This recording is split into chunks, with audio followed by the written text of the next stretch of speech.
देखने question number 51 पहले देख लेते हैं हम यहाँ पे। विच of the following oxy anions is metaborate ion. तो मेटाबोरेट आयन कौन सा यहाँ पे है? यहाँ पे देखना है कि मैंने बताया था कि मेटाबोरेट आयन का कैसे मतलब रिलेट कैसे करोगे। लोग बोरिक एसिड से बना रहे थे, तो बोरिक एसिड पता है Sp3 को क्या बोलते हैं, बोरिक एसिड। अब इसी में से वाटर मॉलिक्यूल को बाहर कर दोगे, ये क्या बन जाता है, HbO2। ये क्या था, मेटाबोरिक एसिड। और मेटाबोरिक एसिड से एनाइन बनाना है। एनाइन कैसे बनता है, H+ को बाहर करके। और जब H+ को बाहर करेंगे, यहाँ पे एक ही H है, और जब एक H+ बाहर जाएगा, एक हाइड्रोजन बाहर जाएगा, फिर चार्ज क्या आ जाएगा तुम्हारा, BO2-। ये क्या रहेगा तुम्हारा इसमें, BO2-। तो मेटाबोरिक एसिड से आ रहा है, तो इसी का नेम क्या हो जाएगा तुम्हारा, इक एसिड से आ रहा है, तो एटी आयन रहेगा, मेटाबोरेट आयन। BO2- आंसर आ जाता है इसका यहाँ पे, मेटाबोरेट आयन। ये तो करना था इसमें, ये आ जाता आंसर इसका, BO2-। समझ रहे हो, सोचना कैसे था, तो बोरिक एसिड से वाटर मॉलिक्यूल को बाहर कर रहे थे, तो ये मेटाबोरिक एसिड इस कंपाउंड का नेम है ये। और मेटाबोरिक एसिड से जब H+ को बाहर करते हैं, तो फिर वो मेटाबोरेट आयन बन पाता है। तो ये बोला जा रहा है कि मेटाबोरेट आयन कौन सा है, BO2-। क्वेश्चन नंबर 52 भी है।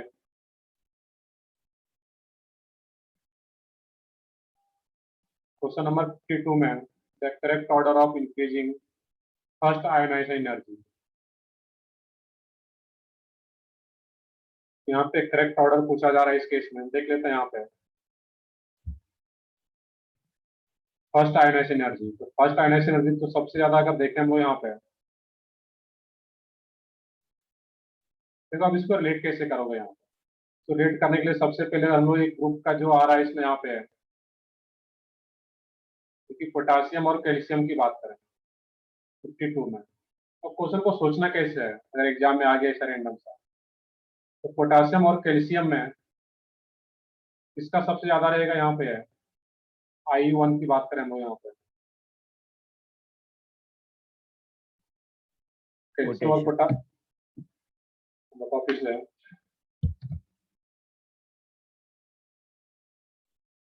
पोटेशियम और कैल्शियम में आयोनाइजेशन एनर्जी बताना है यहाँ पर।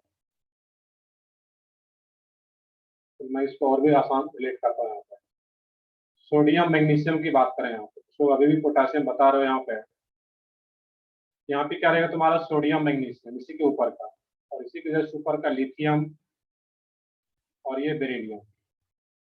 मैंने क्लास में बता रखा है तुम लोगों को कि lithium, beryllium, boron, carbon, nitrogen, oxygen, chlorine, even neon भी। इसमें सबसे ज्यादा किसका आ रहा था, नियॉन का, then chlorine, then nitrogen, then oxygen, carbon, beryllium, boron, और ये लिथियम। I1 की बात कर रहे हैं हम लोग। यहाँ पे सबसे ज्यादा नियॉन का, फ्लोरीन, नाइट्रोजन ऑक्सीजन में चेंज आ रहा था, याद करो वहां पे आयोनाइजेशन एनर्जी। और बेरिलियम बोरन में चेंज आ रहा था। तो बेरिलियम का तो बोरन से भी ज्यादा है। मतलब उसी तरह यहाँ पे जो रहेगा, बेरिलियम का ज्यादा रहेगा लिथियम से, मैग्नीशियम का ज्यादा है, और उसी तरह कैल्शियम का क्या रहेगा, ज्यादा रहेगा पोटासियम से। यहाँ पे जो देख रहे हो, यहाँ पे सेमिट टाइप का आ रहा है यहाँ पे। तो मैग्नीशियम का भी ज्यादा रहेगा I1, और कैल्शियम का भी क्या रहेगा यहाँ पे, ज्यादा रहेगा यहाँ। तो दो दो करके रिलेट करना था यहाँ पे। एक मिनट, बाकी ऑप्शन को देखते हैं यहाँ पे है।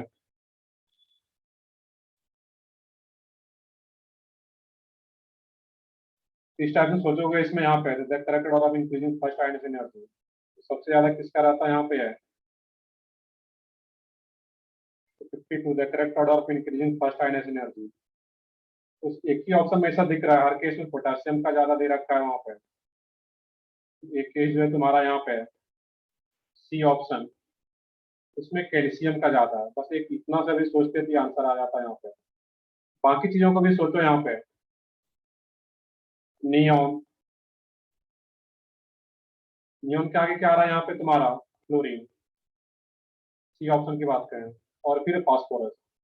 और फास्फोरस और नाइट्रोजन की बात करते हैं यहाँ पे, तो नाइट्रोजन भी हाफ फील्ड और फुल फील्ड वो तो अलग है, बट क्लोरीन का उससे स्लाइटली ज्यादा ही है यहाँ पे।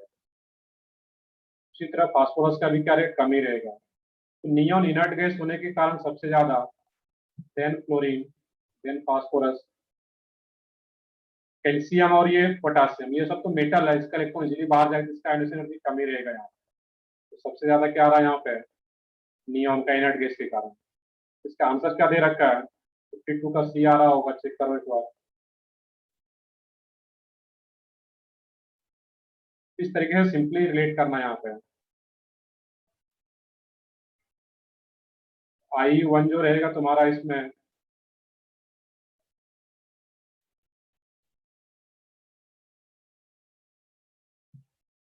इस टाइप में वो सोच पाएंगे यहाँ पे। कैल्शियम पोटेशियम का सोचते तो आंसर आ जाता अपने आप, बाकी नियॉन इनर्ट गैस है इसका तो सबसे ज्यादा।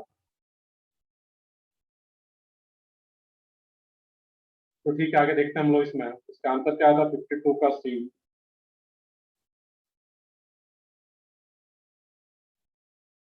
नेक्स्ट है इसमें क्वेश्चन नंबर 49 भी है। 49 में बी आयन का क्वेश्चन है। Correct name is written against which of the following chemical formula. तो इसमें क्या सोचना है, यहाँ पे रिलेट करके रखोगे यार तभी हो पाएगा ये। Ce2Se2O7, इसका नेम क्या आएगा, ये कैसे सोचोगे यहाँ पे। इसमें जो सोचने का तरीका है यहाँ पे, Se2O7 ये कैसे आ रहा होगा यहाँ पे है, तो ऐसे किस ग्रुप का आ रहा है, ऑक्सीजन सल्फर। तो सेलेनियम के जगह सल्फर रख लेते हो, H2O7, और दो Ca2 आ रहा है यहाँ पे, सॉरी Ca है इसे, तो Ca आ रहा है, दैट मीन्स यहाँ पे क्या होगा, +2, तो दो हाइड्रोजन ऐड कर दो यहाँ पे, H2H2O7। अब H2H2O7 का नेम क्या होता है, रासायनिक ओलियम तो है ही है, बाकी एक और नेम क्या रहता है इसका, पायरो सल्फ्यूरिक एसिड। ये क्या रहता है, पायरो सल्फ्यूरिक एसिड।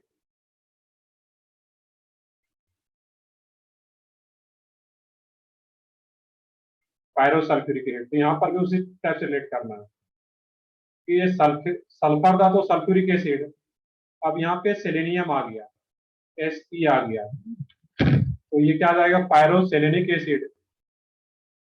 और ये पायरोसेलेनिक एसिड से अब यहाँ पे कैल्शियम आ गया, H2 को हटा करके कैल्शियम लगा दिया गया, तो पायरोसेलेनिक एसिड से ही ये सॉल्ट बन रहा है यहाँ पे।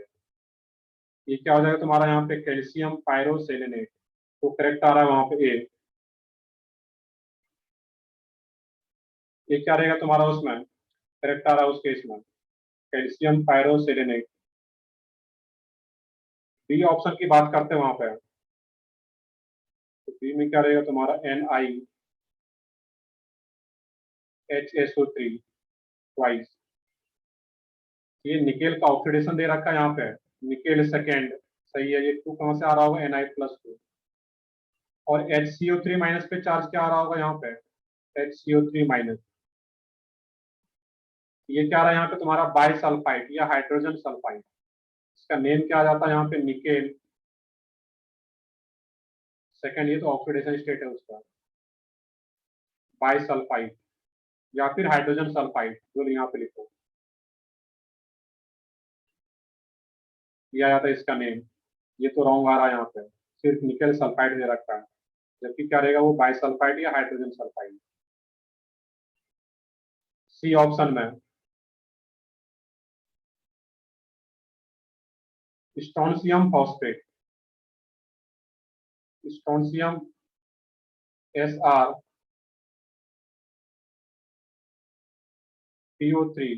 2। फॉस्फेट क्या होता है तुम्हारा इसमें, तो जो लिखे हुए थे क्लास में, फॉस्फेट PO4 3-। क्लास में लिखे थे फॉस्फेट, तो क्या था, PO4 3-। ये तो PO3 आ रहा है यहाँ पे, और माइनस भी चार्ज क्या यहाँ पे है, इसके अकॉर्डिंग स्ट्रोंशियम का ये +2 आ रहा है इधर से, Sr+2, और ये क्या रहा है तुम्हारा, PO3-। तो किस पे एक ही चार्ज रहा होगा, तो किसके सब्स्टिट्यूट में कुछ है ही नहीं। अब देखना कि PO3 माइनस कब आता है।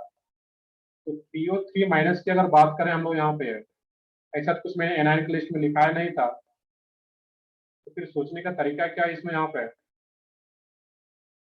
यहाँ पे अब सोचना तुम्हें ये है कि PO3 माइनस, जैसे कभी एक एग्जाम्पल आ रहा था यहाँ पे PO2 माइनस, यहाँ पे सोचोगे कि H3PO3 और H3PO4, इसमें से वाटर मॉलिक्यूल को बाहर करोगे तो फिर ये क्या बन पा रहा होगा इसमें, HPO3, Meta phosphoric acid.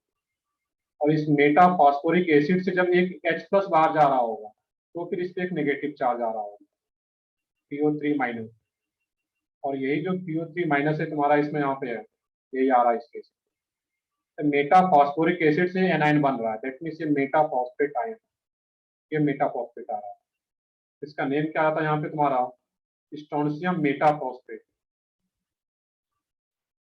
Clear है यहाँ पे है। इस टाइप से रिलेट करना पड़ेगा तुम्हें कि HPO3 मेटा फॉस्फोरिक एसिड का ही एक H प्लस बाहर गया होगा तो फिर ये PO3 माइनस बन रहा होगा। सो ठीक है, एक और ऑप्शन है इसमें, सीजियम ब्रोमाइड, डी ऑप्शन। तो डी ऑप्शन में उसका नेम क्या होगा, CSOBr। अब इसमें सोचना था कि ये CSOBr, तो सीजियम ग्रुप 1 का है तो CS प्लस और OBr माइनस।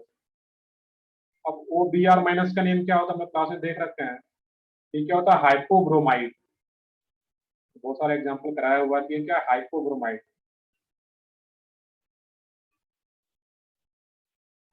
इसका नेम क्या आता है, सीजियम हाइपोब्रोमाइड। ये सिर्फ ब्रोमाइड नहीं है।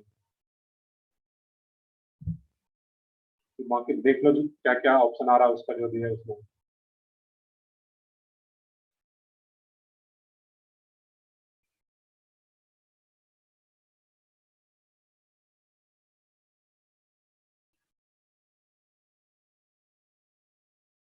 नेक्स्ट है इसमें क्वेश्चन नंबर 58 59।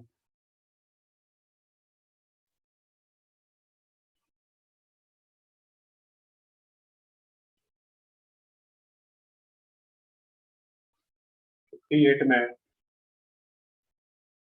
58 में बोला जा रहा है which of the following statement is are correct, कौन सा करेक्ट है यहाँ पे। अब देखो यहाँ पे बोला जा रहा है रिडक्टिव ओजोनोलिसिस ऑफ मेटाजाइलिन। अब ये तो कॉमन नेम है नोमेनक्लेचर का, तो वो तो पता होना चाहिए कि मेटाजाइलिन क्या होता है। तो बेंजीनिन पे ही CH3 मेटा पोजिशन पे, ये क्या आ रहा है तुम्हारा, मेटाजाइलिन। और पैराजाइलिन,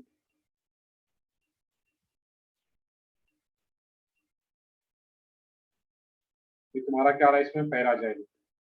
जब इसका रिडक्टिव ओजोनोलिसिस करोगे ये सेम प्रोडक्ट नहीं देगा यहाँ पे, and पैराजाइलिन give the same product, क्योंकि इसमें CH3 अपोजिट आ रहा है इसमें। जब इसका ओजोनोलिसिस करोगे भी है, देख लेते हैं वैसे यहाँ पे क्या मिल पा रहा है, करके देखना पड़ेगा। CH3 C double bond O, इस बॉन्ड को ब्रेक कर रहे हैं यहाँ पे हम लोग, एक मिनट करके देखना पड़ेगा, सेम आ भी सकता है। यहाँ पे क्या रहा तुम्हारा HC double bond O, C double bond O CH3, इस पार्ट से ये मिल पा रहा है।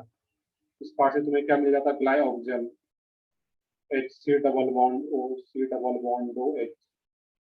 और इस पार्ट से फिर तुम्हें CH3 C double bond O, C double bond OH। ये 3 पॉइंट मिल पाता है यहाँ पे, जो कि ये दोनों सेम ही आ रहा है। इसमें अगर बात करें यहाँ की, इस बॉन्ड को ब्रेक करना है, क्वेश्चन आसान सा है, बस पेशेंस रख के इसमें ब्रेक करना पड़ेगा तुम्हें। अब इसमें अगर ब्रेक करते हो तो आई थिंक इसमें भी CH3 C double bond O, C double bond OH, और इधर से भी ग्लाइऑक्सिजन, बिल्कुल सेम पॉइंट मिल पा रहा है यहाँ पे। तो स्टेटमेंट सही है फर्स्ट वहाँ पे। तो क्या मिलेगा तुम्हें, सेम पॉइंट मिल पा रहा है वहां पे। The reductive ozonolysis of orthoxylene. अब बोला जा रहा है कि आर्थोजाइलिन का, आर्थोजाइलिन क्या होगा, इसी में आर्थो पोजीशन पे लगा दो ये।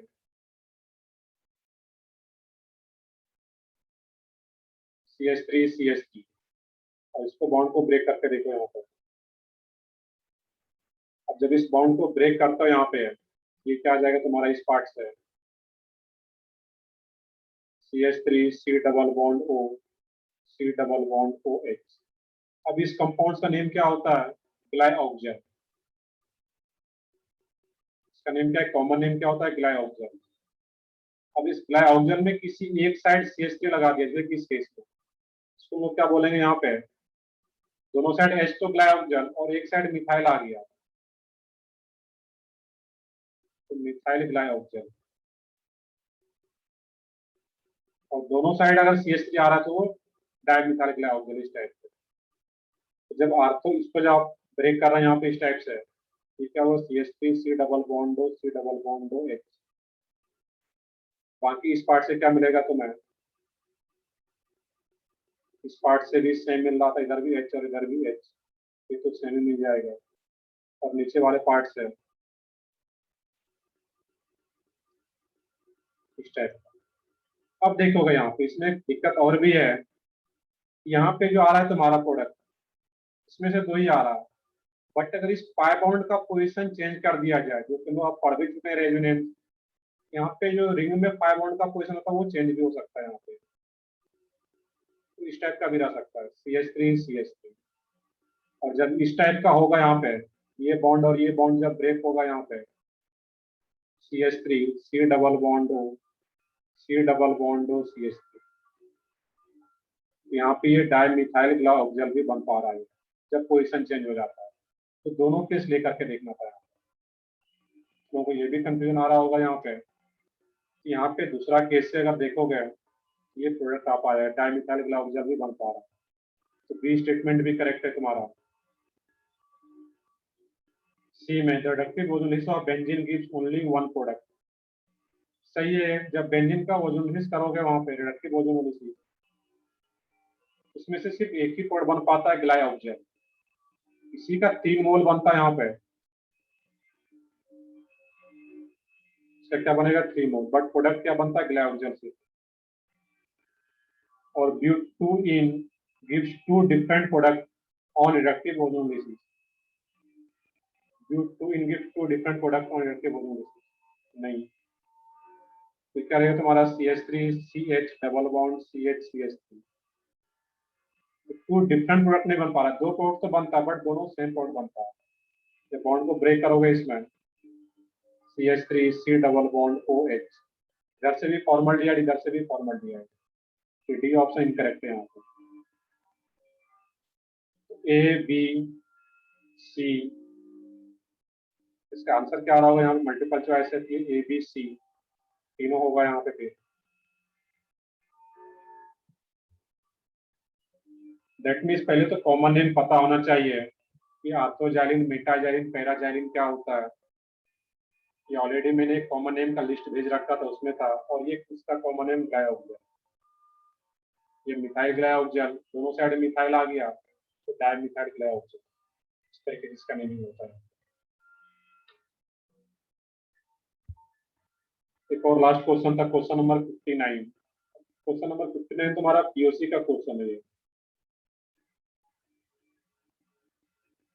अब बोला जा रहा है कि किसमें से CO2 गैस लिबरेट होता है after reaction with sodium bicarbonate.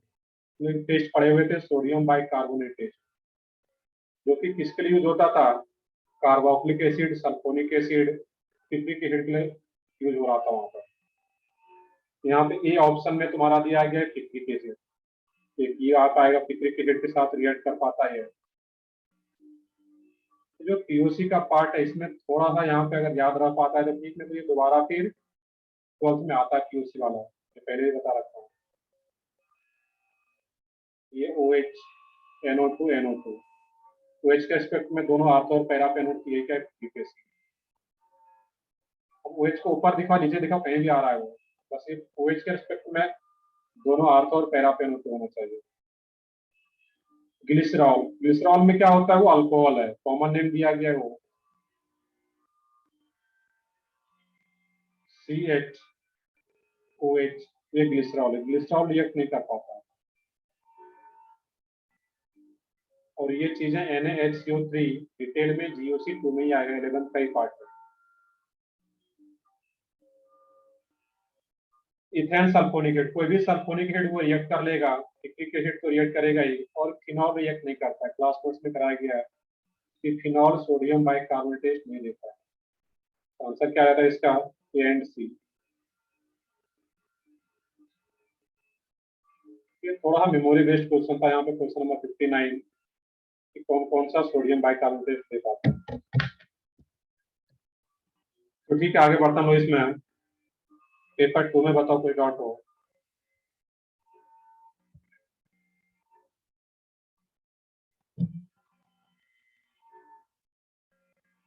Isomerism के क्वेश्चन में, आइसोमेरिज्म में तो वो तो फिर प्रैक्टिस करना पड़ता है उसमें, टोटल नंबर ऑफ आइसोमर्स कितना आ रहा है। इसलिए कुछ डायरेक्टली मतलब फार्मूला नहीं हो वहाँ पे, वो प्रैक्टिस करना ही पड़ेगा। तो सबसे पहले DU निकालते हैं, तो उसका स्टार्टिंग से सोचना है वहाँ पे कि रिंग आ रहा है कि क्या रहेगा, वहाँ पे डबल बॉन्ड होगा DU निकालने के बाद। एग्जाम का जो भी क्वेश्चन है बताओ, इसमें क्या डाउट है तुम्हारा? इस पेपर में अगर कोई क्वेश्चन है स्ट्रक्चरल आइसोमेरिज्म का तो वो बताओ मुझे।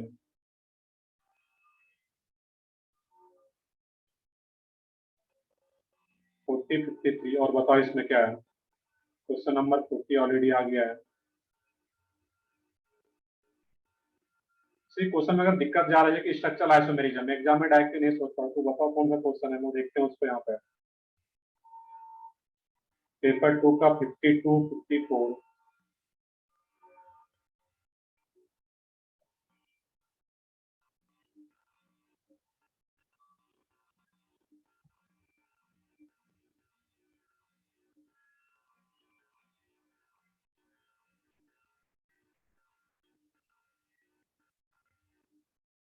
पेपर ऑलरेडी आ चुका है, देख लेते हैं उसको।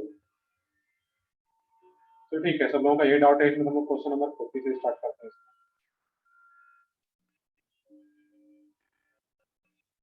वो क्वेश्चन नंबर 40 काफी आसान सा क्वेश्चन, बस पेशेंस रख के करना था वहां पे। क्वेश्चन नंबर 40 में बोला जा रहा है hydrocarbon AC7H10 decolourise bromine water solution. तो ब्रोमीन वाटर जो सॉल्यूशन को कौन सा डीकलराइज कर पाता है, जो कि अनसेचुरेटेड कंपाउंड होता है। A B C D चारों डीकलराइज कर पाएंगे, क्योंकि सब में डबल बॉन्ड आ रहा है। आगे बोला जा रहा है it absorb only 1 mole of hydrogen on hydrogenation. जब इसका हाइड्रोजिनेशन हो रहा है, इसमें क्या हो रहा है, वहां पे सिर्फ एक ही H2 मॉलिक्यूल हो रहा है। दैट मीन्स एक ही डबल बॉन्ड होना चाहिए वहां पे, सब केस में एक ही डबल बॉन्ड आ रहा है। आगे बोला जा रहा है after ozonolysis it gives C7H10O2।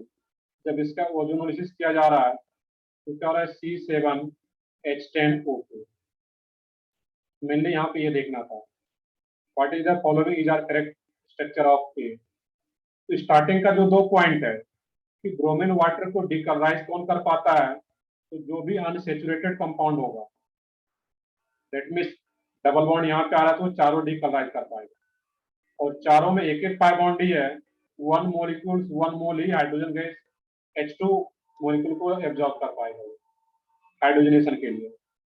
अब सबका ओजोनोलिसिस करके देखना पड़ेगा वहां, और सबका जब ओजोनोलिसिस करोगे तो सब एक दूसरे से कनेक्टेड ही है। इसमें एक आप बताओ, अगर यहाँ पे है डबल बॉन्ड इस टाइप का आ रहा है यहाँ पे, अब इसको जब ब्रेक करते हो यहाँ पे डबल बॉन्ड को, तो डबल बॉन्ड को जब ब्रेक करो तो कैसे करना है, यहाँ पे पाई बॉन्ड को सिर्फ हटा दो यहाँ से, और दोनों साइड क्या करो, तो कंप्लीटली ब्रेक हो जाता है बेसिकली ये बॉन्ड। मैं अलग से ड्रॉ कर देता हूँ इसको। यहाँ पे जब इस बॉन्ड को ब्रेक करोगे यहाँ पे, ये क्या हो जाएगा तुम्हारा इसमें, यहाँ पे C डबल बॉन्ड O, नीचे भी C डबल बॉन्ड O, ये तो आ जाएगा प्रोडक्ट फाइनली। तो टोटल कार्बन कितना आ रहा है इसमें, 1 2 3 4 5 6 7, C7H10O2। तो ऑप्शन आ रहा है हाइड्रोजन बैलेंस आ रहा होगा वहाँ, चेक कर लोगे। हर एक कार्बन पे दो दो हाइड्रोजन, 10 आ रहा होगा हाइड्रोजन, यही तो आ रहा है, फर्स्ट से आप आ रहा है। सिमिलरली सेकंड की बात करोगे, सेकंड में भी टोटल हाइड्रोजन कितना आ रहा है तुम्हारे पास, 7, वहां भी 7 हाइड्रोजन आ रहा है, तो 7 कार्बन आ रहा है टोटल। और इसको जब ब्रेक करोगे यहाँ पे है, ये क्या मिल जाएगा तुम्हें यहाँ पे,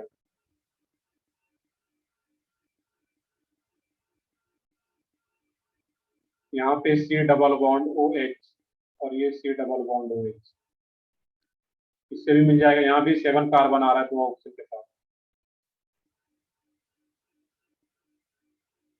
बिल्कुल यहाँ पे क्या कर सकते हो, which have 2 rings and 1 double bond, बिल्कुल वो आंसर आ जाएगा वहां पे, 2 रिंग आ रहा है और एक डबल बॉन्ड होगा, इस टाइप से आ जाएगा। अब ऐसा कोई जरूरत नहीं 2 रिंग ही हो, एक रिंग में भी अगर 7 कार्बन आ रहा है वो भी पॉसिबल है, 7 कार्बन का एक रिंग हो और एक डबल बॉन्ड हो तो वो भी आंसर हो सकता है इसका। ए तो आ ही रहा है, बी भी आ रहा है, उसी तरीके सी डी भी चेक कर लो, इसमें भी टोटल कार्बन कितना आ रहा है, 1 2 3 4 5 6 7 7 आ रहा है। आई थिंक सब आंसर आ रहा है, एक बार चेक कर लो, क्योंकि सब में 7 कार्बन विथ 1 डबल बॉन्ड।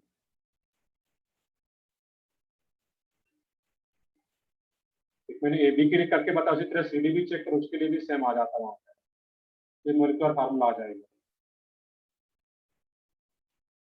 तो ठीक है, सोचने का ये तरीका यहाँ पे इस टाइप से सोचना था। Question number 52,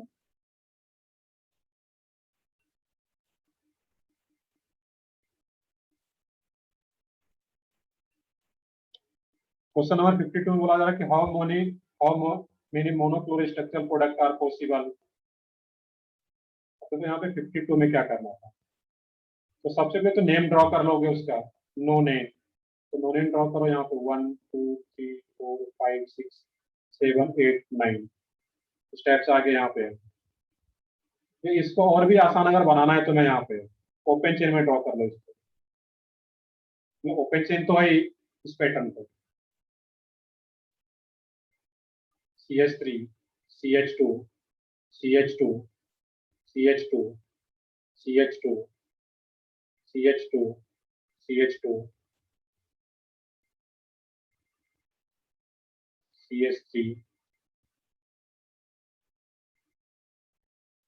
CH2 CH3, 9 carbon आ रहा है, 1 2 3 4 5 6 7 8 9।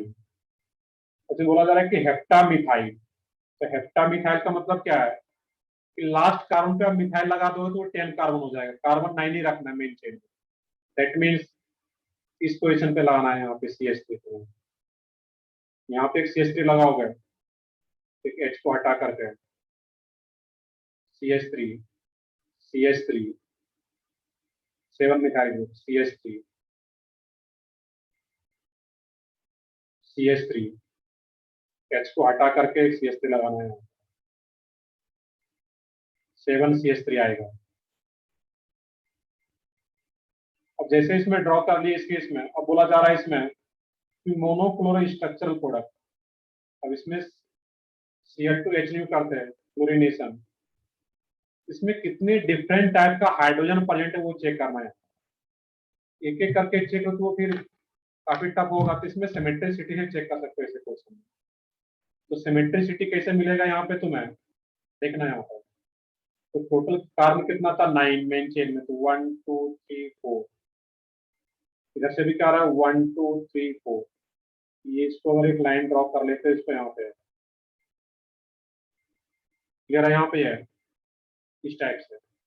दैट मीन्स अब देखोगे यहाँ पे तुम्हारा इसमें ये 1 और ये दोनों 1 सेम टाइप का है, क्योंकि ये 3 डिग्री कार्बन कनेक्टेड है, और ये भी तुम्हारा 1, ये दोनों सेम टाइप का, और ये जो फर्स्ट था और ये फर्स्ट इस लाइन के सिमेट्रिकल आ रहा है यहाँ पे, दैट मीन्स ये दोनों भी सेम टाइप का रहेगा, और ये दोनों भी, दैट मीन्स ये चारों सेम टाइप का। क्लियर है यहाँ पे है। अब आगे हम लोग बढ़ाएं इसमें, यहाँ पे इसको मैं सेकंड बोलूं, ये सेकंड, ये भी क्या तुम्हारा सेकंड आ रहा है यहाँ पे, क्योंकि ये यहाँ का हाइड्रोजन रिप्लेस करो या फिर यहाँ का हाइड्रोजन रिप्लेस करो तो सेमी पॉड बनेगा वहां पे। इसको अगर मैं थर्ड बोलूं, क्योंकि ये CH3 और ये तो आ ही गया था यहाँ पे, तो सेमी था यहाँ पे। अब इस काम पे आए हम लोग यहाँ पे, ये तुम्हारा 3 है, ये भी क्या रहेगा तुम्हारा 3, ये तुम्हारा डिफरेंट टाइप का, ये 3, इसको 4 बोल लो, ये 4 तो ये भी 4, ये फिर क्या आ रहा है तुम्हारा 5, ये 5 तो ये भी 5 है यहाँ पे तुम्हारा, और ये 6, ये लाइन के सिमेट्रिकल, ये भी 6 लिखने का मतलब वो सेम टाइप का, 5 लिखने का मतलब वो दोनों सेम टाइप का, और ये तुम्हारा CH2 है, ये CH था, ये हाइड्रोजन डिफरेंट टाइप का, ये 7, और ये इसी लाइन का आती है 8। इसका आंसर क्या रहा होगा यहाँ पे 8। क्लियर है? यहाँ पे है, यहाँ पे सिमेट्रिसिटी से चेक करना था।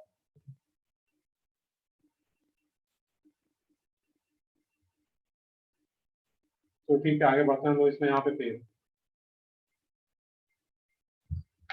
नेक्स्ट है इसमें क्वेश्चन नंबर 53।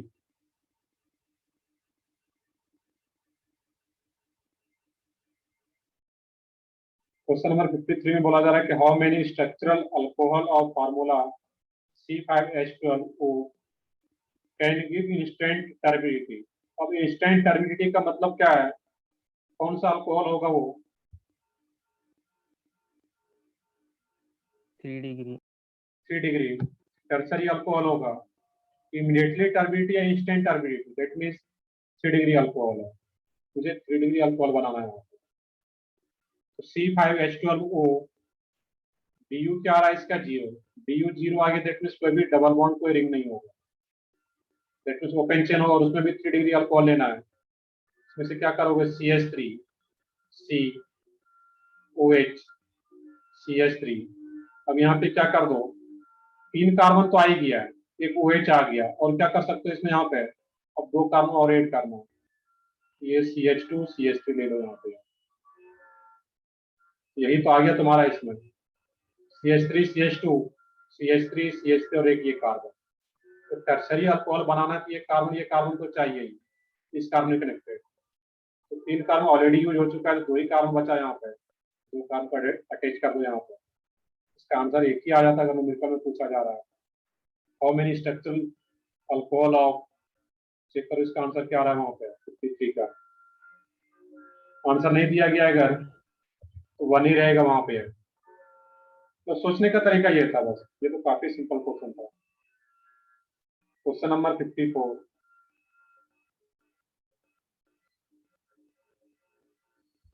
54 में,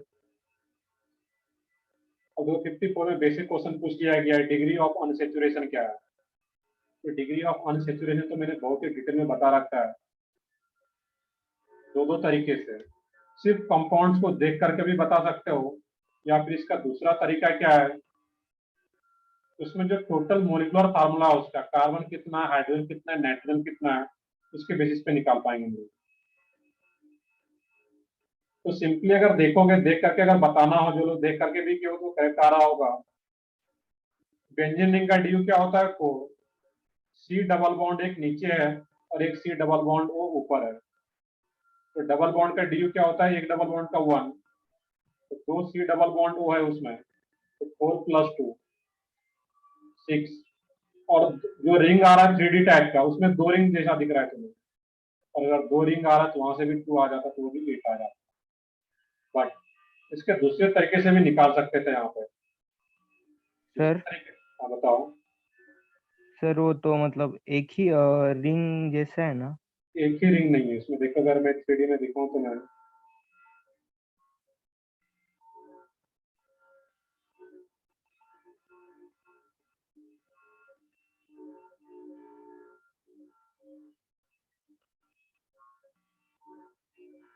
ये कुछ इस टाइप से आ रहा है यहाँ पे,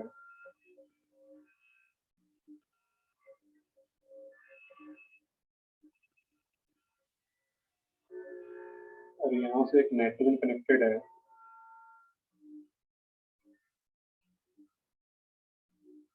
एन, और ये इस टाइप से, और यहाँ पे CS। यहाँ पे तुम्हारा बेसिकली 2 रिंग है, ये 3D फिगर है तुम्हारा, दैट मीन्स यहाँ पे कोई कार्बन नहीं है, ये ऊपर से कनेक्टेड है, एक ये कार्बन और एक ये कार्बन, लोग पढ़े भी थे, ब्रिज्ड बाय साइक्लो, ये ब्रिज्ड बाय साइक्लो टाइप का आ रहा है। एक रिंग तुम्हारा ये आ गया, ये वाला पार्ट, और एक रिंग तुम्हारा ये आ गया इसमें से।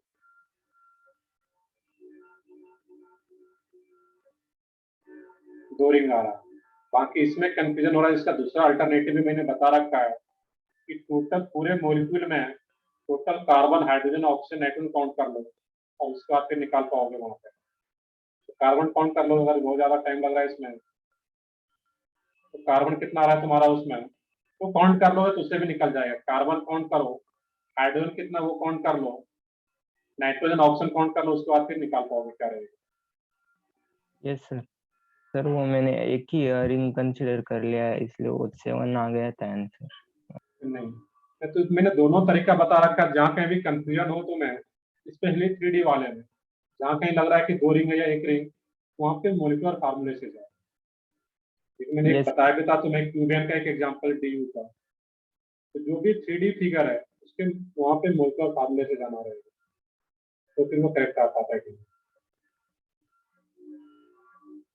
या फिर थोड़ा सा सोचते थे दिख रहा है उसमें वैसे दो रिंग टाइप का है, तो ठीक है। तो ठीक है, आगे बढ़ते हैं फिर हम लोग इसमें। तो एडवांस का पेपर जब भी होता है, क्वेश्चन थोड़ा सा मतलब पेशेंस रख के करना होता है। ऐसा नहीं कि इतना कॉम्प्लेक्स स्ट्रक्चर दे दिया गया है कैसे निकालेंगे। जो बेसिक रूल है उसको बस अप्लाई करना है वहाँ पे, जो हम लोग क्लास में किए हुए।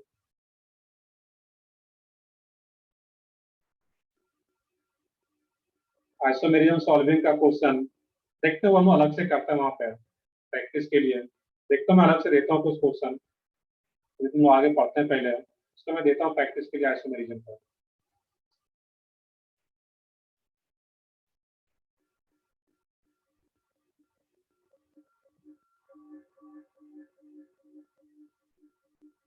देखो इसमें हम पढ़ के आ रहे थे इसमें हाइब्रिडाइजेशन। तो सबसे पहले हाइब्रिडाइजेशन का जो डिफिनेशन है उसको याद रखना है तुम लोग। हाइब्रिडाइजेशन क्या आ रहा था कि hybridization is a process of intermixing of pure atomic orbital. तो प्योर एटॉमिक ऑर्बिटल के इंटरमिक्सिंग से जो नया ऑर्बिटल बनता है, जिसको कि बोलते हैं हम लोग हाइब्रिड ऑर्बिटल, उसी प्रोसेस को क्या बोल रहे थे, हाइब्रिडाइजेशन। इसका डिफिनेशन सिंपल सा याद रखना है, intermixing of pure atomic orbital. जब प्योर एटॉमिक ऑर्बिटल का इंटरमिक्सिंग होता है उसी से नया हाइब्रिड ऑर्बिटल बनता है, और उसी प्रोसेस को क्या बोलते हैं, हाइब्रिडाइजेशन। बाकी इसका कुछ पॉइंट्स मैंने बताया हुआ था, वो याद रखना है। सब पॉइंट्स मैंने एक्सप्लेन भी किया हुआ था। और लास्ट में उन्होंने एक पढ़ा था steric number method. Steric number method, और स्टेरिक नंबर मेथड से वो किसी भी सेंट्रल एटम का किसी भी कंपाउंड से आयंस में हाइब्रिडाइजेशन निकाल पाएंगे वहां पे। उसका मैंने एग्जांपल नहीं किया होता, एग्जांपल हम लोग करते हैं यहाँ। तो सर स्टेरिक नंबर था क्या, हाँ बताओ। सर वो आप स्टेरिक नंबर 3 का वो, बता सकते हो सर फिर से, हाइब्रिडाइजेशन ऑर्बिटल्स इन्वॉल्व। देखते हैं, हम सबको डिटेल में देखते हैं अभी, बस मैंने अभी बेसिक किया वो सबको लोग देखते हैं वहाँ पे। अभी मैंने यस बताया सर। हुआ है, स्टेरिक नंबर सबके लिए देखेंगे हम लोग। यहाँ पे स्टेरिक नंबर का जो फार्मूला था वो क्या था, number of sigma bonds around central atom plus number of lone pair around central atom. इसके लो एटम का निकाल रहा हूँ। इसमें आ रहा है यहाँ पे तुम्हारा आज टाइप से आ रहा हो, लाइक SF4 में सल्फर का हाइब्रिडाइजेशन निकालना है।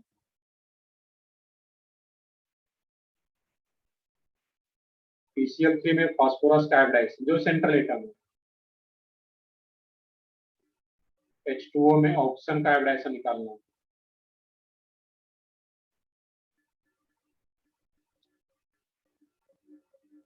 इसके अलावा CH3 माइनस में कार्बन का हाइब्रिडाइजेशन।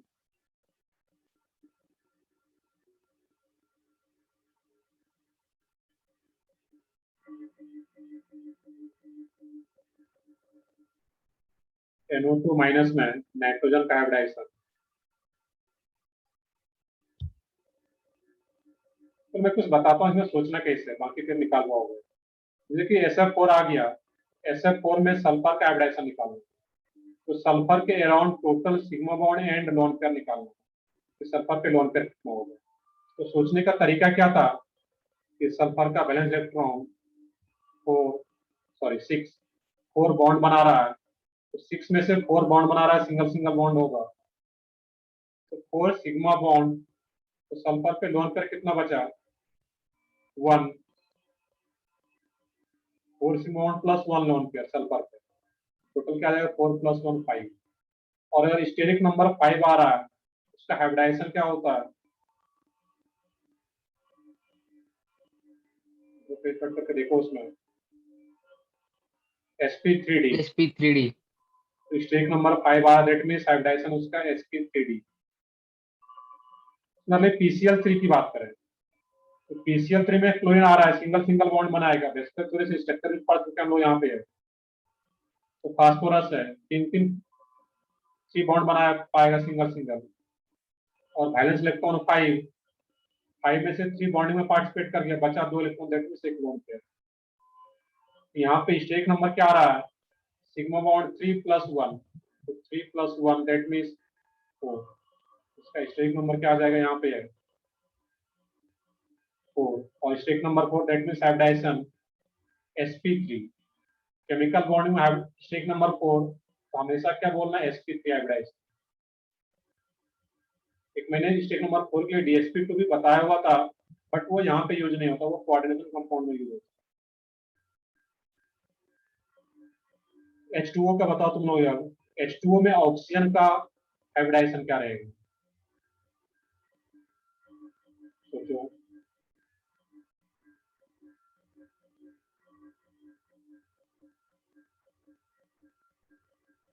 ऑक्सीजन के अराउंड सिग्मा बॉन्ड काउंट करना है, और लोन पेयर कितना है ऑक्सीजन एटम में।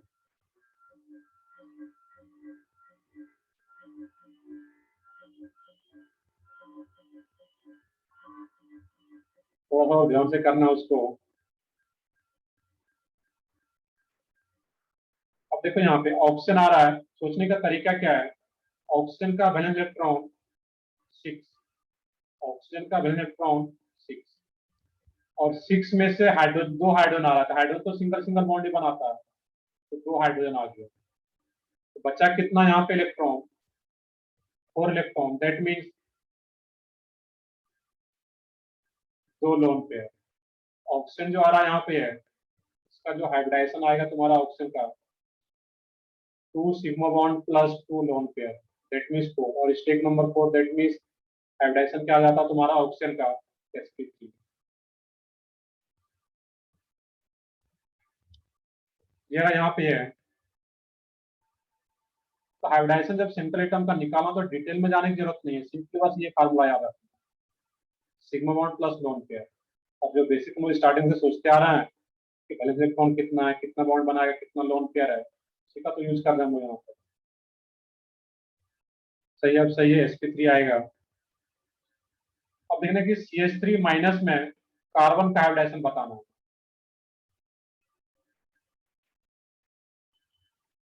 तो ये बिल्कुल CH3- में क्या आएगा, सब लोग बताओ, इसमें ट्राई कर सकते हो सब लोग। सही है, सब लोगों का सही है, sp3। अब देखो सोचने का तरीका क्या था यहाँ पे कि कार्बन का वैलेंस इलेक्ट्रॉन 4, एक नेगेटिव चार्ज आ गया, दैट मीन्स 5 में से 3 बॉन्ड बना रहा है यहाँ पे कार्बन, हाइड्रोजन के साथ single single bond, that means एक लोन पेयर भी है यहाँ पे, और नेगेटिव चार्ज। अब यहाँ पे क्या था, तो 3 sigma bond plus 1 lone pair, steric number क्या आ रहा है तुम्हारा 3 + 1, दैट मीन्स 4, ये क्या आ जाएगा तुम्हारा sp3।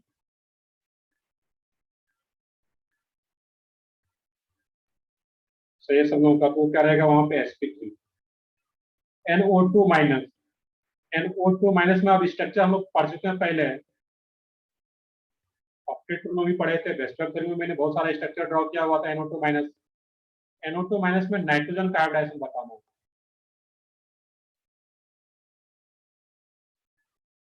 नहीं, sp3d नहीं आएगा, देखते हैं वहां पे।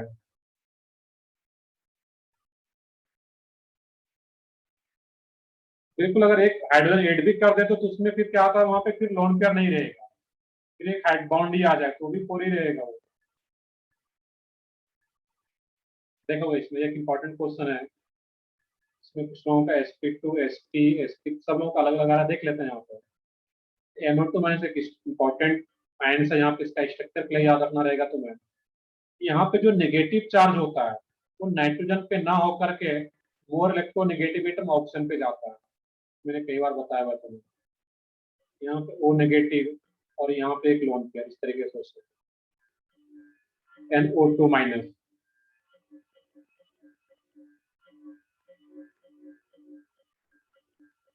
मेरा यहाँ पे N double bond O minus और यहाँ पे एक लोन पेयर आ गया। अब जो सोचना कैसे था कि नाइट्रोजन सेंट्रल एटम है, नाइट्रोजन का valence electron 5, neutral oxygen double bond बनाएगा और जिसपे नेगेटिव चार्ज वो सिंगल बॉन्ड बनाता है। और यहाँ पे तो 5 में से 3 बॉन्ड इलेक्ट्रॉन बॉन्डिंग में पार्टिसिपेट हो गया, बचा 2 इलेक्ट्रॉन, दैट मींस एक लोन पेयर। यहाँ पे सिग्मा बॉन्ड कितना आ रहा है, पाई बॉन्ड को नहीं देखना है, इसका जो स्टेरिक नंबर निकालोगे तो 2 ही सिग्मा बॉन्ड आ रहा है यहाँ पे, 2 + 1 lone pair, that means steric number 3। और steric number 3 that means hybridization क्या आ जाएगा इसका, sp2, क्योंकि स्टेरिक नंबर क्या आ रहा है 3। आगे हम लोग डिटेल में भी देखेंगे कैसे आता है, बट अभी सिर्फ हाइब्रिडाइजेशन निकालने के लिए सीखना है। किसी को डाउट हो इस क्वेश्चन में पूछ सकता है। यहाँ पे NO2 माइनस का स्ट्रक्चर ड्रॉ करना था और यहाँ पे ऑक्सीजन मोर इलेक्ट्रोनेगेटिव एटम है, यहाँ पे नेगेटिव चार्ज ऑक्सीजन पे जाता है और ऑक्सीजन अगर नेगेटिव चार्ज आ रहा है तो वहाँ पे वो सिंगल बॉन्ड, और ऑक्सीजन न्यूट्रल है तो वो डबल बॉन्ड का फॉर्मेशन कर रहा है। कुछ और एग्जांपल देखते हैं यहाँ पे हम लोग।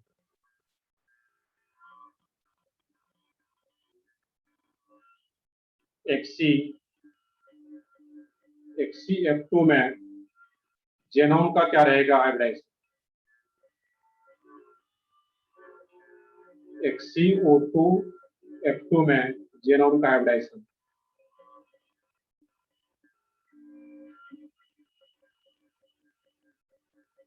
XCF4 में जेनॉन का हाइब्रिडाइजेशन। तो इसके बताना यहाँ पर काफी आसान था सर, तो खुद से सोचो इसमें 2 मिनट।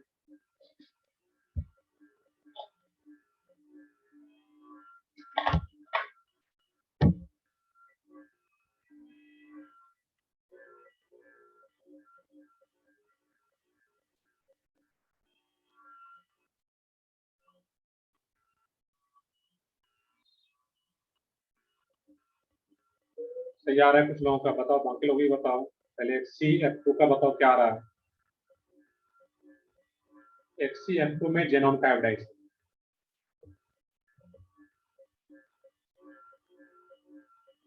सही है सब लोगों का इसमें। ओम उसका आर्य सही आ रहा है सब लोगों का, सर सही है, सब लोगों का सही आ रहा है इसमें। इसमें करना क्या था, XCF2 है, जेनॉन का वैलेंस इलेक्ट्रॉन 8, 8 में से 2 इलेक्ट्रॉन बॉन्ड में पार्टिसिपेट होगा, सिंगल सिंगल बॉन्ड बनाएगा, F F।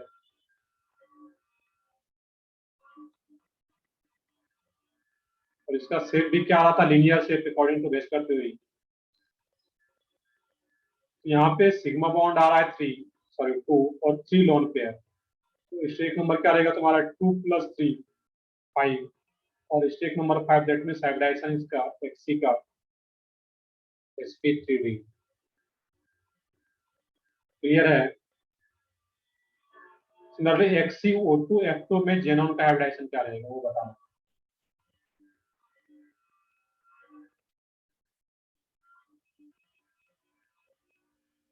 सही है सब लोगों का, सेमी रहेगा, sp3d ही रहेगा उसमें। अब देखो इसमें क्या सोचना था कि जेनॉन का वैलेंस इलेक्ट्रॉन क्या होता है इसमें,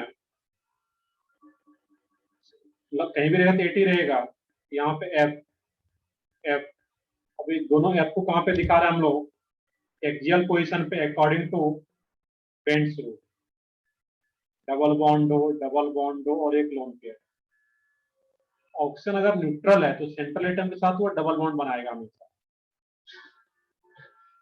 यहाँ पे क्या होगा, XC डबल बॉन्ड दो F और F।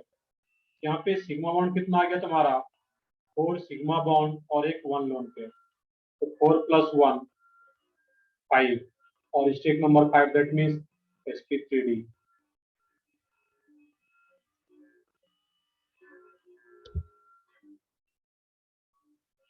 इसका शेप क्या होगा अगर पूछा जाए तुमसे, XeO2 F2 का शेप क्या होगा वेस्पर थ्योरी के अकॉर्डिंग, कौन बताओगे इसमें? XeO2 F2 का shape according to VSEPR theory.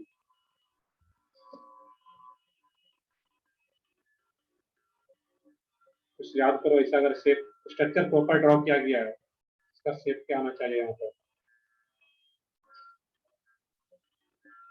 सही है आर्या, तनिषा सब लोगों का सही है। ये क्या होगा? सी सॉ नहीं, डिस्टॉर्टेड टेट्राहेड्रल नहीं, इसको डिस्टॉर्टेड टेट्राहेड्रल ना बोलते हम इसको एग्जैक्ट क्या बोलते हैं यहाँ पे? सी सॉ। वो भी बोल सकते हो बट इसको मेनली क्या बोलते हैं यहाँ पे? सी सॉ ही।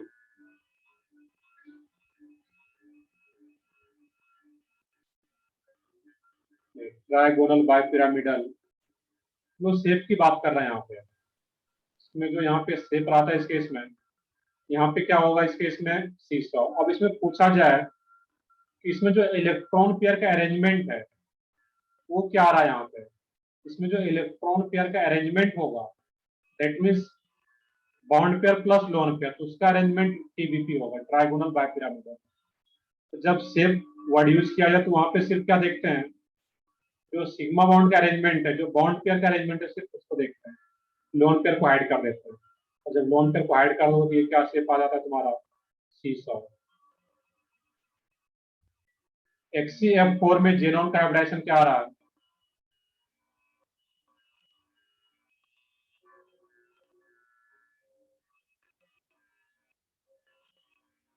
सही है सब लोगों का। sp3d2। काफी अब तो हाइब्रिडाइजेशन क्लियर हो रहा हो कैसे निकालते हैं। ये क्या आ जाएगा यहाँ पे? sp3d2, क्योंकि 4 sigma bond plus 2 lone pair इस shape number 6, that means hybridisation sp3d। और भी कुछ एग्जांपल वो देखते हैं अभी।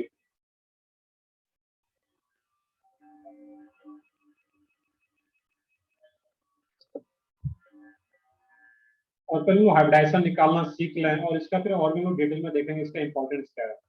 वैसे मैंने 2 एग्जांपल बताया हुआ था पीछे, इवन 2 या 3। CH4 में डिटेल में बताया हुआ था, NH3, PCl5 में बताया था कि वो होता है क्या हाइब्रिडाइजेशन। तो हर एक एग्जांपल में उस तरीके से डिटेल में जाने की जरूरत नहीं, उसके लिए शॉर्टकट मेथड दिया गया है, स्टेक नंबर मेथड। इसी से लोग किसी भी सेंट्रल एटम का हाइब्रिडाइजेशन निकाल पाते हैं। तो ठीक है, आगे बढ़ते हैं फिर हम लोग इसमें यहाँ पे नेक्स्ट एग्जांपल।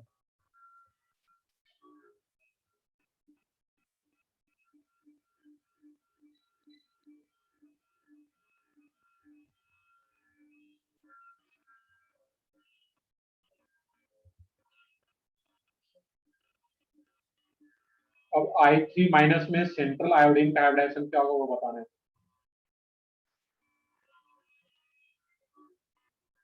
ICl2+ में सेंट्रल आयोडीन का हाइब्रिडाइजेशन क्या होगा?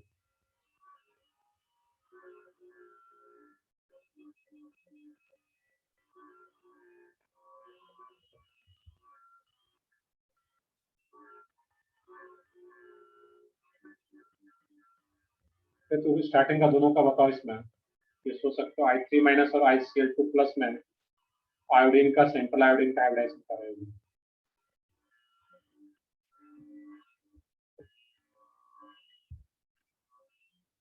तो सबसे पहले हम लोग I3- की बात करें यहाँ पे।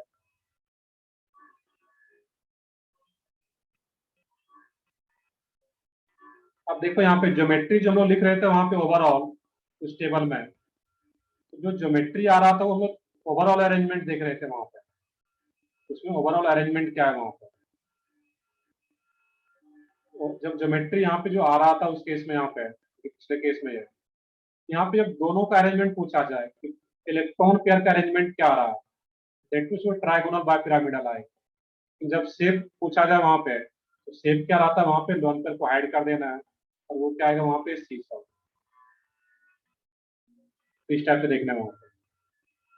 यहाँ पे क्वेश्चन जनरली क्लियर किया रहता है वहां पे, वो इलेक्ट्रॉन पेयर का अरेंजमेंट देखना या सिर्फ शेप। जब शेप वर्ड यूज किया जाए वहां पे तुम्हें, तो तुम्हें क्या बताना है? सिर्फ बॉन्ड पेयर का अरेंजमेंट, उसमें लोन पेयर को हाइड करता है।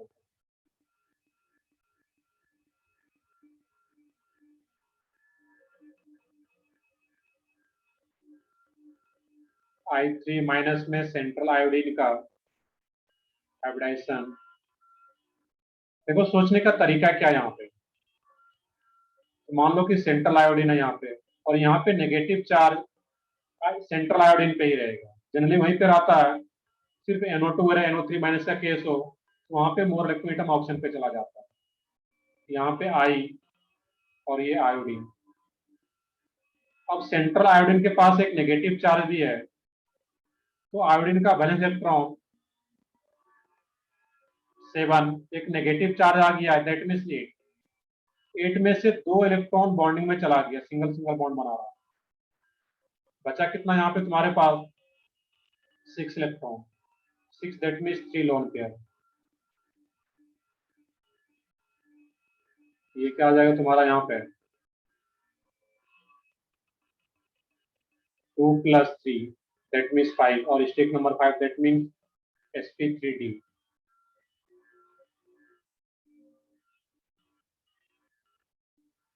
ये क्या आ जाएगा तुम्हारा यहाँ पे sp3d। तो यहाँ पे सेंट्रल आयोडीन का जो हाइब्रिडाइजेशन है, और हमेशा जो ऑर्बिटल हाइब्रिडाइज होता है वो सेंट्रल एटम का ही होता है, तो क्या रहेगा यहाँ पे sp3d। पीछे इसका खुद से निकालो, HCl4 का अगर सिर्फ शेप पूछा जाए, HCl4 का शेप क्या आ जाता है वहां पे तुम्हारा स्क्वायर प्लेनर। प्लास्मिक क्यों एक बार देखो इसके थ्योरी में, ICl2+ में आयोडीन का हाइब्रिडाइजेशन बताना है यहाँ पे, सब लोग करेक्ट आना चाहिए, यहाँ पे आसान सा ही है। ICl2+ में आयोडीन का हाइब्रिडाइजेशन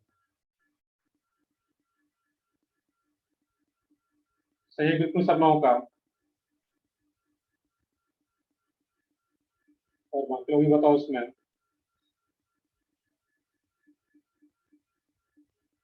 अब इसमें सोचने का तरीका क्या था कि आयोडीन सेंट्रल एटम, उस पर पॉजिटिव चार्ज आ रहा है वहां पे आई, पहले इलेक्ट्रॉन 7 में से 2 इलेक्ट्रॉन बॉन्डिंग में पार्टिसिपेट करेगा Cl, बचा 4 इलेक्ट्रॉन, और दैट मीन्स 2 लोन पेयर और एक पॉजिटिव चार्ज भी है यहाँ पे। ये क्या आ जाएगा तुम्हारा इसमें यहाँ पे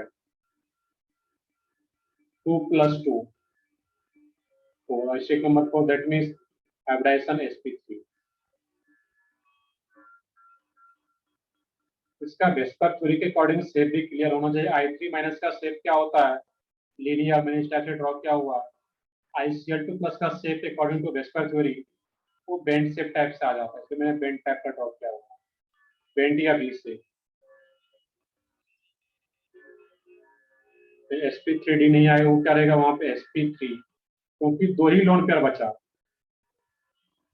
सोचने का तरीका सिंपल है, रटोगे तो फिर दिक्कत होगा, बस वैलेंस इलेक्ट्रॉन पता होना चाहिए कि आयोडीन है, कोई भी हाइड्रोजन फैमिली का एलिमेंट है, तो सबका वैलेंस इलेक्ट्रॉन 7, एक पॉजिटिव चार्ज आ गया दैट मीन 6 में से 2 इलेक्ट्रॉन बॉन्ड में पार्टिसिपेट हो रहा है, बचा 2 लोन पे 4 इलेक्ट्रॉन दैट मीन 2 लोन पे 2 + 2 4 sp3।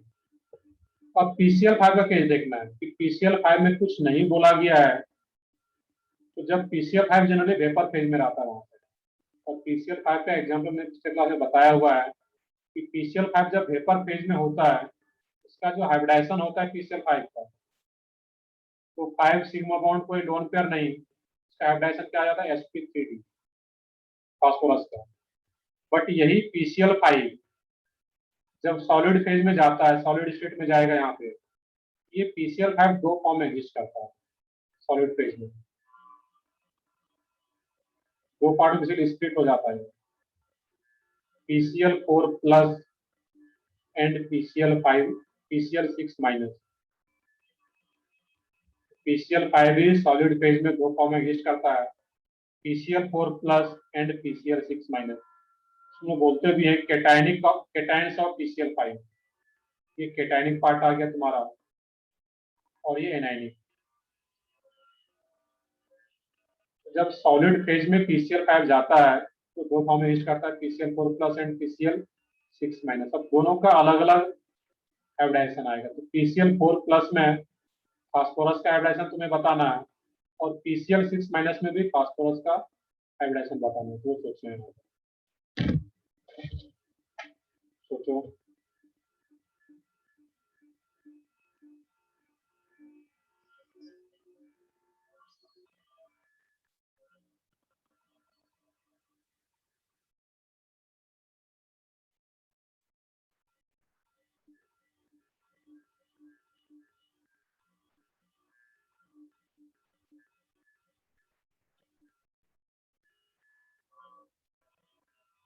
सब आज जी एडवांस का रिजल्ट भी आ रहा है, ग्रुप पे कुछ लोगों के मैसेज आ रहे हैं। अभी तक जो एक बच्चे का आया है मैसेज 1887, 2000 के अंदर आ रहा है, उसका जी एडवांस में रहे। कुछ बच्चों के 4000 भी आ रहा है। आज ही जी एडवांस का रिजल्ट भी आना है, तुम लोगों को भी पता चलेगा धीरे धीरे।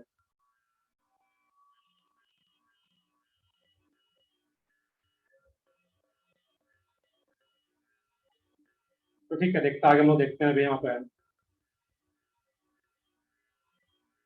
देखते हो हाईएस्ट धीरे धीरे पता चलेगा। अभी बस जस्ट रिजल्ट निकलना शुरू ही हुआ है। हाईएस्ट जो मैसेज आ रहा है ग्रुप पे 1857 समथिंग है वहाँ पे 1000। तो नासिक की बात कर रहा हूँ यहाँ पे अपने सेंटर पे। और भी कुछ आएगा, धीरे धीरे पता चल पाएगा वो। कुछ 4000 भी आ रहा है कुछ बच्चों का।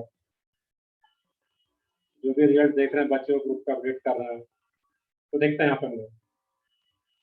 यहाँ पे PCl4+ केटाइन केटाइन आ रहा है पॉजिटिव चार्ज मींस केटाइन, और ये एनायन।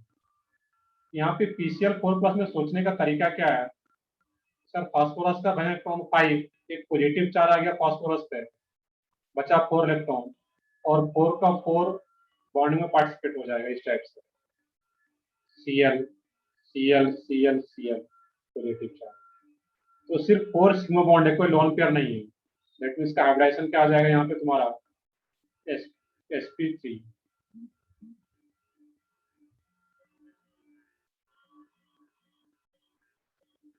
और दूसरे का क्या आ जाएगा यहाँ पे है PCl6- में सेम तरह सोचना है कि फास्फोरस का वैलेंस इलेक्ट्रॉन 5, एक नेगेटिव चार्ज है दैट मीन्स 6, और 6 का 6 इलेक्ट्रॉन क्लोरीन के साथ बॉन्ड बना रहा हो, दैट मीन्स 6 सिग्मा बॉन्ड आ रहा है। और जब 6 सिग्मा बॉन्ड आ गया तो 6+ कोई लोन पेयर नहीं है यहाँ पे। तो steric number 6 that means hybridization sp3d2। तो केटानिक पार्ट का PCl4+ का sp3, और इसके एनायनिक पार्ट का sp3d2।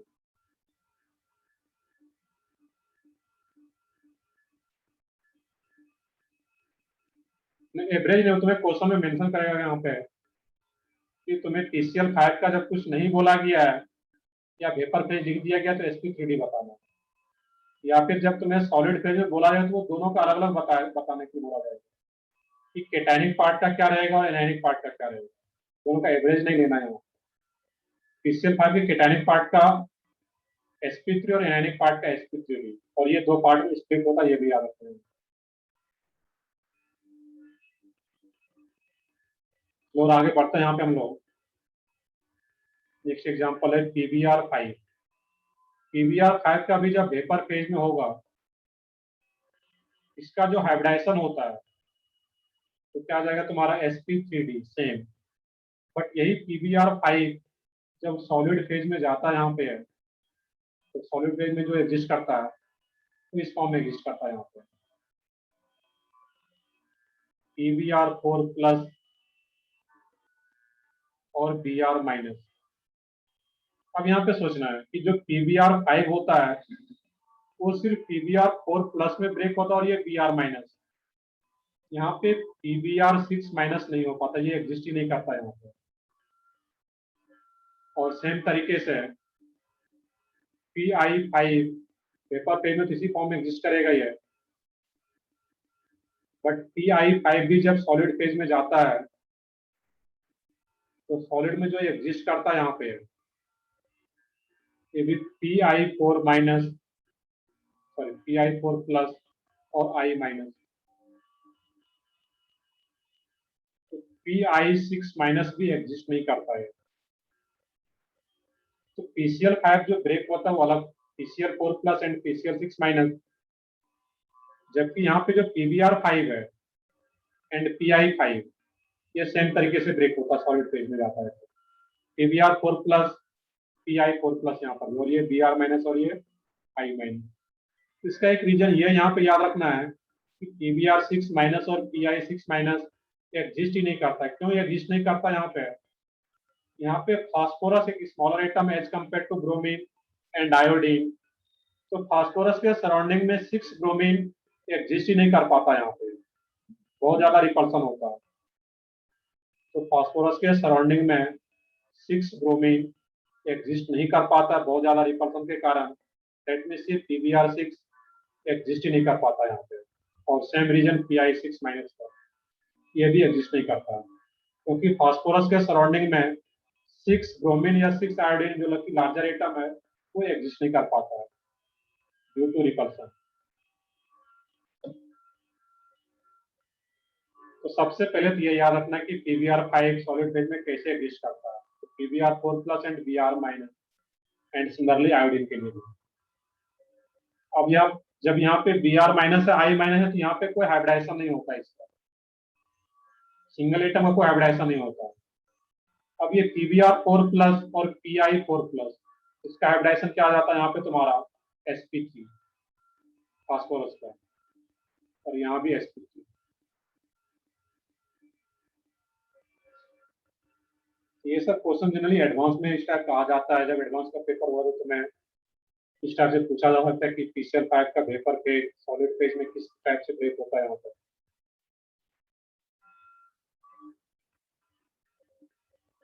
तो इसको नोट करो, आगे बढ़ते हैं फिर हम लोग यहाँ पे।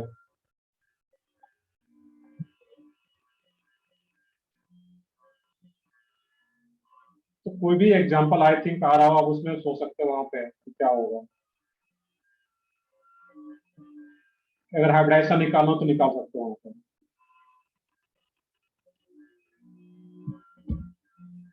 मैं फिर से रिपीट कर रहा हूँ कि सिंगल एटम का कोई भी हाइब्रिडाइजेशन नहीं होता है। Br- और I- का जब भी हम लोग निकालते हैं तो सेंट्रल एटम का हाइब्रिडाइजेशन होता है। इस सिंगल एटम का कोई हाइब्रिडाइजेशन, यहाँ पे इसका कोई हाइब्रिडाइजेशन होगा ही नहीं।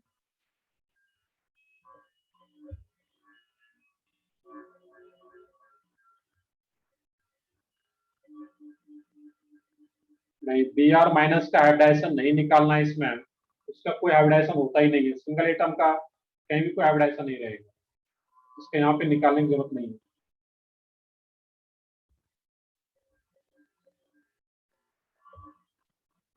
मेनली यहाँ पे जो मॉलिक्यूल से आयंस जो होगा उसमें जो सेंट्रल एटम उसके हम लोग हाइब्रिडाइजेशन की बात करते हैं। इसका हाइब्रिडाइजेशन क्यों नहीं होगा Br- का? ये किसी के साथ बॉन्ड बनाएगा ही नहीं।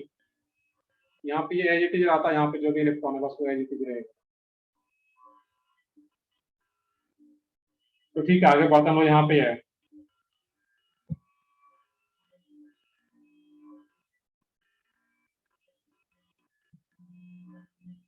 इसमें जो टाइप्स ऑफ हाइब्रिडाइजेशन आ रहा था तुम्हारा, sp आ रहा था, sp2 भी आ रहा था हाइब्रिडाइजेशन, sp3 sp3d भी आ रहा था, sp3d2 और sp3d।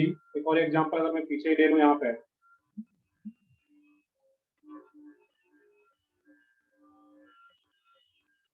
IF7 में सेंट्रल आयोडीन का हाइब्रिडाइजेशन क्या होगा, या फिर XCF6 में जेनॉन का हाइब्रिडाइजेशन क्या होगा। तो इसमें आसान सा है।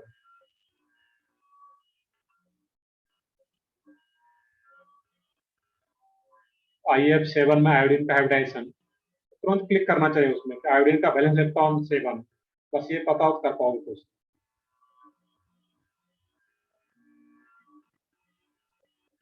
तो बताओ, बाकी लोग भी बताओ सही आ रहा है इसे। तो आयोडीन का इलेक्ट्रॉन 7 और 7 का 7 बॉन्ड बना लेगा, दैट मीन्स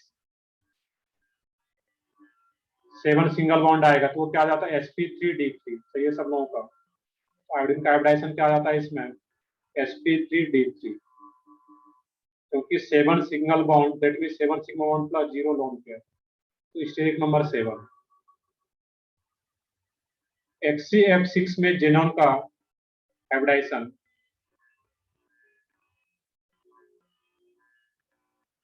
सही है बिल्कुल, sp3d3 उसका भी आ जाएगा। कैसे सोचना था कि जेनॉन का वैलेंस इलेक्ट्रॉन 8 में से 6 बॉन्ड बना लेगा फ्लोरीन सिंगल सिंगल बॉन्ड, तो 6 सिग्मा बॉन्ड प्लस 1 लोन पर, एक लोन पर बच जाएगा, दैट मीन्स 7, और 7 आ गया, दैट मीन्स sp3d3। क्लियर है? किसी भी सेंट्रल एटम में कोई भी मॉलिक्यूल से आयंस के फॉर्म में रहे, बस लोन पेयर ही तो निकालना है, लोन पेयर और सिग्मा बॉन्ड।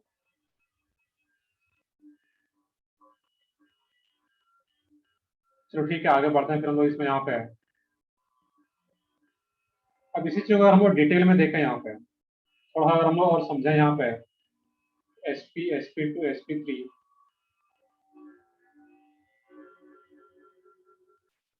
स्टेरिक नंबर 8 जैसा कुछ नहीं रहता है वहाँ पे। स्टेरिक नंबर जो रहेगा तुम्हारा 8 नहीं रहेगा, वो 7 तक ही रहता है। अभी मॉलिक्यूल से आयन आता है यहाँ पे, तो पढ़ना है अपने को सिलेबस में, तो 7 तक ही रहेगा।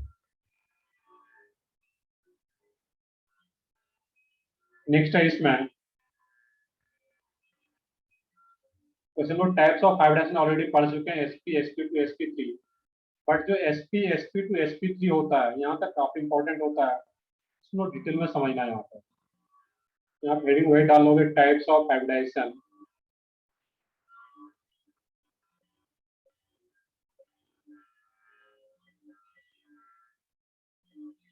इसमें फर्स्ट है तुम्हारा sp हाइब्रिडाइजेशन।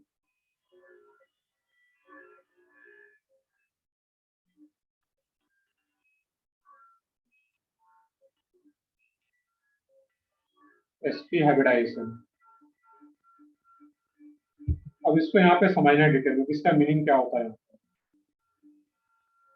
मान लो कि BeCl2 है, अगर सिर्फ हाइब्रिडाइजेशन निकालना होगा BeCl2 बेरिलियम का, तो बेरिलियम का वैलेंस इलेक्ट्रॉन 2 और 2 सिंगल बॉन्ड बनाएगा, दैट मीन्स 2 ही सिंगल बॉन्ड में कोई लोन पेयर नहीं होगा, तो steric number 2 that means hybridization sp।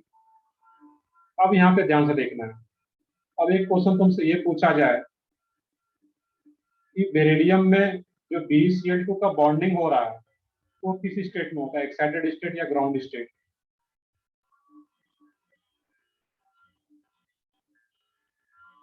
बताओ सब लोग बताओ, इसमें BeCl2 का बॉन्डिंग किस स्टेट में होता है।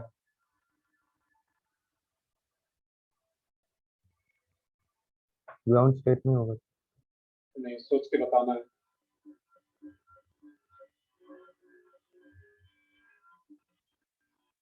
बेरिलियम बॉन्ड कितना बना रहा है, 2 बॉन्ड बनाएगा, दोनों क्लोरीन के साथ एक एक बॉन्ड बनाएगा, और जितना बॉन्ड बनाएगा उतना अनपेयर्ड इलेक्ट्रॉन चाहिए।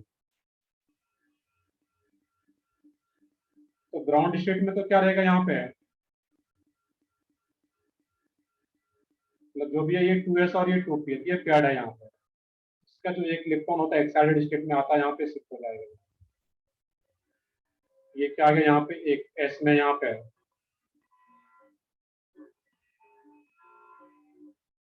और एक p में आ गया, तो ये तुम्हारा ग्राउंड स्टेट का कन्फिगरेशन। तो ग्राउंड स्टेट में 2p में कोई इलेक्ट्रॉन नहीं है, सिर्फ 2s में दोनों इलेक्ट्रॉन है, लेकिन जब एक्साइटेड स्टेट में जाता है इसका एक इलेक्ट्रॉन शिफ्ट हो जाएगा यहाँ पे। अब इसके पास 2 अनपेयर्ड इलेक्ट्रॉन आ गया, अब ये 2 बॉन्ड बना पाएगा BeCl2। अब देखना यहाँ पे, अब यहाँ पे क्या हो रहा है, हाइब्रिडाइजेशन भी क्या रहा था इसका sp। अभी वो एक्चुअल में होता क्या है, वो यहाँ पे ये 2s और ये 2p, और 2s 2p में ये हाफ फील्ड आ रहा है यहाँ पे। इसमें यहाँ पे कितना बॉन्ड बनाना है, 2 ही बॉन्ड बनाना है यहाँ पे, और एक s और एक p। यहाँ पे s और p जो ऑर्बिटल आ रहा है यहाँ पे, जो कि हाफ फील्ड है, इसी का इंटरमिक्सिंग हो जाता है यहाँ पे। जब इसका इंटरमिक्सिंग हो जाता है यहाँ पे, ये क्या बन जाता है तुम्हारा sp। इसका जो BeCl2 का जो हाइब्रिडाइजेशन आ रहा था वो क्या आ रहा है यहाँ पे sp। तो एक्चुअल में आता कैसे है, इस तरीके से सोचना है। अब sp हाइब्रिडाइजेशन जो आ रहा है, sp हाइब्रिडाइज ऑर्बिटल जो बन रहा है यहाँ पे, कितना sp बनेगा यहाँ पे, कितना sp हाइब्रिडाइज ऑर्बिटल बनेगा यहाँ पे, जितना एटॉमिक ऑर्बिटल इंटरमिक्स हो रहा है। कितना एटॉमिक ऑर्बिटल इंटरमिक्स हो रहा है, दो, एक s एटॉमिक ऑर्बिटल और एक p एटॉमिक ऑर्बिटल। यहाँ पे 2 sp हाइब्रिडाइज ऑर्बिटल बनेगा। क्लियर है यहाँ पे है, क्योंकि मैंने पहले क्लास में बताया हुआ था। हाँ बताओ सर ये आप फिर से बता सकते हो सर एक बार। देखना, यहाँ पे सिंपल सा है, मैंने पिछले क्लास में एक पॉइंट बता रखा था कि number of hybridize orbital is equal to, hybridize orbital कितना जनरेट हो पाता है, कितना बन पाता है, तो जितना एटॉमिक ऑर्बिटल इंटरमिक्स होता है उतना ही नया हाइब्रिड ऑर्बिटल बनता है। यहाँ पे 2 एटॉमिक ऑर्बिटल इंटरमिक्स हो रहा है, यहाँ पे 2 हाइब्रिड ऑर्बिटल बनेगा और वो दोनों हाइब्रिड ऑर्बिटल कौन सा रहेगा, sp का, क्योंकि sp बन रहा है हाइब्रिडाइज। अब दो जो sp आ रहा है यहाँ पे, अब इस बेरिलियम में निकालोगे यहाँ पे Be, कितना sp बन रहा था, 2 sp। और हाइब्रिडाइज ऑर्बिटल को हम लोग कैसे दिखाते थे यहाँ पे, एक तो इस तरीके से लोग में दिखा देते थे यहाँ पे, इधर से बनाओ अगर यहाँ पे सिस्टम में, वहां पे Be, एक sp हाइब्रिडाइज ऑर्बिटल यहाँ पे और एक sp हाइब्रिडाइज ऑर्बिटल यहाँ पे, जो कि बेरिलियम का आ रहा है। अब दूसरा आ गया क्लोरीन, तो क्लोरीन का कौन सा ऑर्बिटल यूज होगा यहाँ पे, तो क्लोरीन के ऑर्बिटल की बात करें अगर हम लोग यहाँ पे, ये क्या रहेगा, नियॉन CH2 3p5, तो 3p5 में एक अनपेयर्ड इलेक्ट्रॉन है यहाँ पे। 3p5 का जब ड्रॉ करोगे बॉक्स डायग्राम इस टाइप से आता है 3p5, तो ये p ऑर्बिटल आ रहा होता है यहाँ पे एक्चुअल में,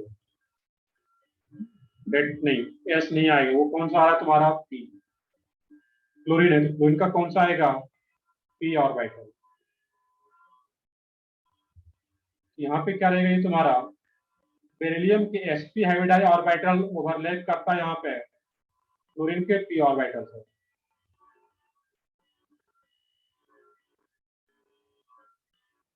ये क्लोरीन, तो जो हम लोग बोलते हैं यहाँ पे सिंपली कि BeCl और ये Cl, ये एक्चुअल में जो सिग्मा बॉन्ड बन रहा है यहाँ पे, इस बॉन्ड में कौन से ऑर्बिटल को ओवरलैपिंग हो रहा है, इस बॉन्ड में बेरिलियम का sp हाइब्रिडाइज ऑर्बिटल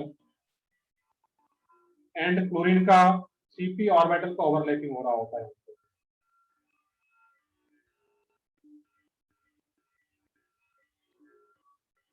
इसके ओवरलैपिंग से ये बॉन्ड बन पाता है यहाँ पे, जो कि क्लियरली देख पा रहा है।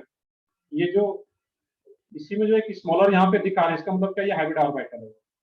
ये दोनों हाइब्रिड ऑर्बिटल sp और sp, दो sp बन रहा था, और एक ये क्लोरीन का p ऑर्बिटल और एक दूसरे क्लोरीन का p ऑर्बिटल, इसके ओवरलैपिंग से ये बॉन्ड बन रहा होता है। चलो इसको नोट करो, फिर देखते हैं आगे हम लोग यहाँ पे। ये sp हाइब्रिडाइजेशन को डिटेल में देख रहे थे यहाँ पे, एक्चुअल में sp हाइब्रिडाइजेशन का मीनिंग क्या है यहाँ पे।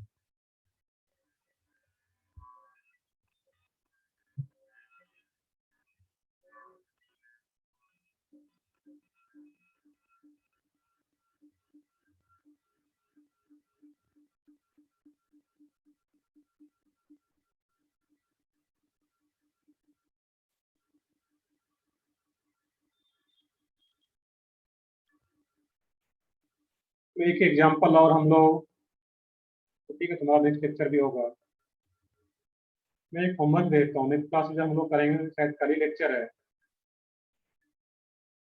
तुम्हें बस एक ये बताना यहाँ पे, HC ट्रिपल बॉन्ड CH, अगर ऑर्गेनिक कोई कंपाउंड लिया जाए, इसमें कार्बन का हाइब्रिडाइजेशन क्या होगा, कौन बताओगे इसमें, तो इसमें हम लोग पहले भी पढ़ चुके हैं। कार्बन का हाइब्रिडाइजेशन यहाँ नोट कर लो पहले सब लोग। कार्बन का हाइब्रिडाइजेशन sp, सही है सब लोगों का, इसका भी sp और इसका भी क्या रहता है, sp। ये हम लोग इसका जो एग्जांपल डिटेल में है, हाइब्रिडाइजेशन तो आ ही रहा है, बट इसको डिटेल में जो एनालाइज करेंगे वो नेक्स्ट क्लास में कर पाएंगे। इसका ऑर्बिटल डायग्राम ड्रॉ करना होगा, देखिए नेक्स्ट क्लास में इसका ऑर्बिटल डायग्राम यहीं से स्टार्ट करेंगे हम लोग।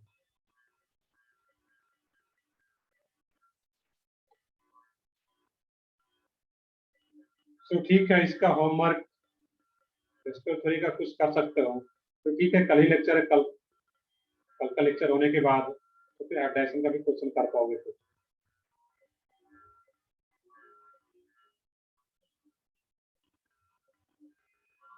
तो ठीक है, देखते हैं आइसोमेरिज्म का क्वेश्चन अगर होगा, देखते हैं वहाँ पे कुछ करेक्ट करना पड़ेगा, कुछ क्वेश्चन आइसोमेरिज्म पे भेजता हूँ उसको।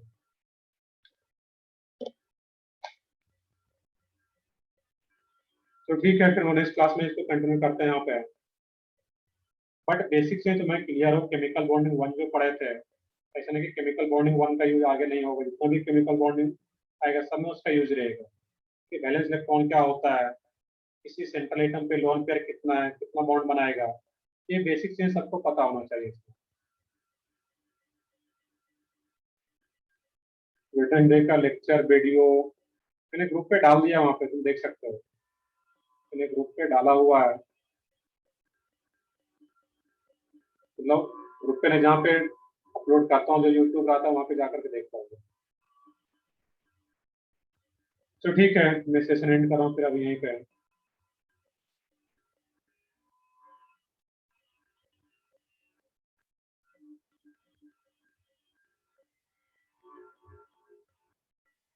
बिल्कुल, आज का भी मैं रिकॉर्डिंग अपलोड कर देता हूँ शाम तक।